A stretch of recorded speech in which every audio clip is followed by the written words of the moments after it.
Okay, so Round and Round by Dave Matthews. I decided to make a quick little tutorial here. Pretty simple song, pretty straightforward. Didn't really see a whole lot on YouTube, so I thought I'd share my take with it.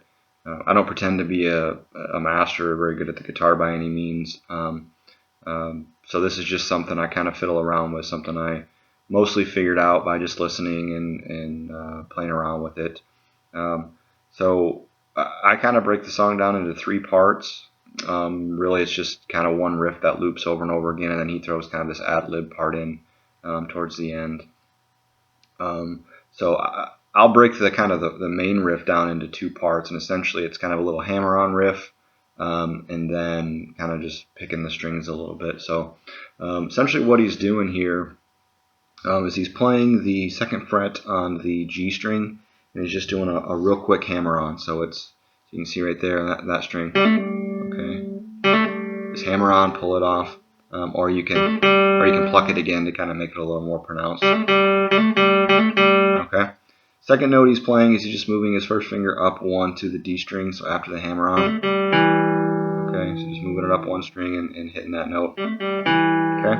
Third note is going to be on the fourth fret on the G string. Okay, so there. Alright, so. Alright,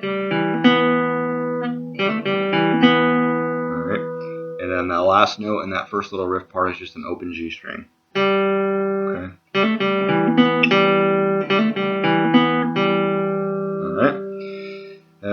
I like to leave my first finger there on the D string on the second fret, because now what I'm going to do is I'm essentially going to play two of the notes in the C chord. Okay, normal C chord is here.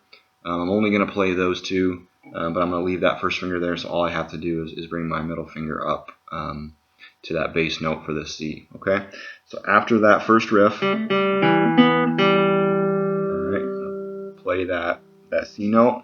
I'm going to pluck the next two strings. Okay, so I'm gonna pluck the A, the D, and the G string. Okay, then I'm going to move my fingers up like I'm playing a G, but without the pinky there.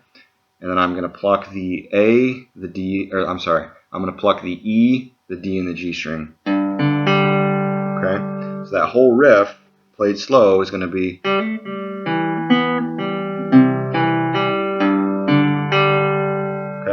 That's essentially the entire riff, the entire song.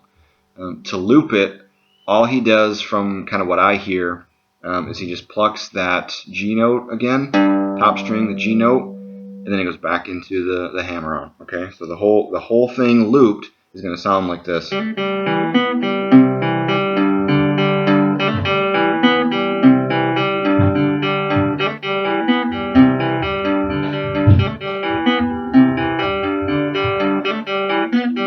Okay, so that's basically the whole song. He sings the lyrics to that song, kind of just goes back and forth.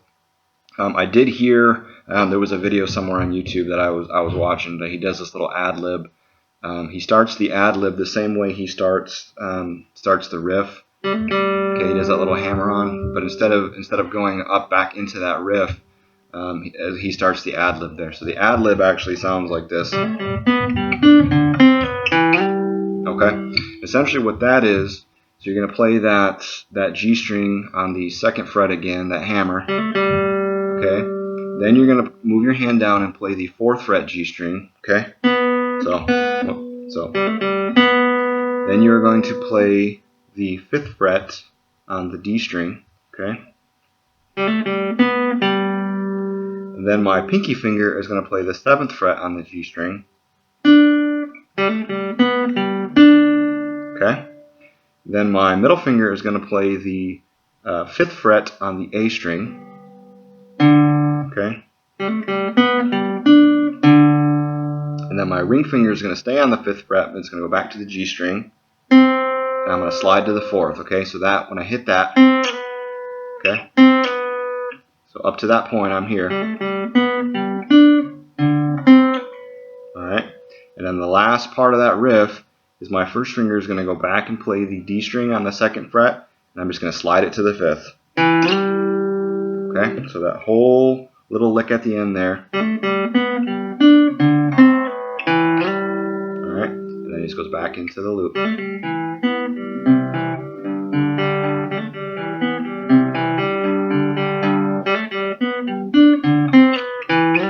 Alright, that's the whole song. You can just play around with it, just keep looping it. Try to learn the lyrics. I don't sing much, but it's kind of a fun little riff to just kind of play and mess around to. So hope you enjoyed, and good luck.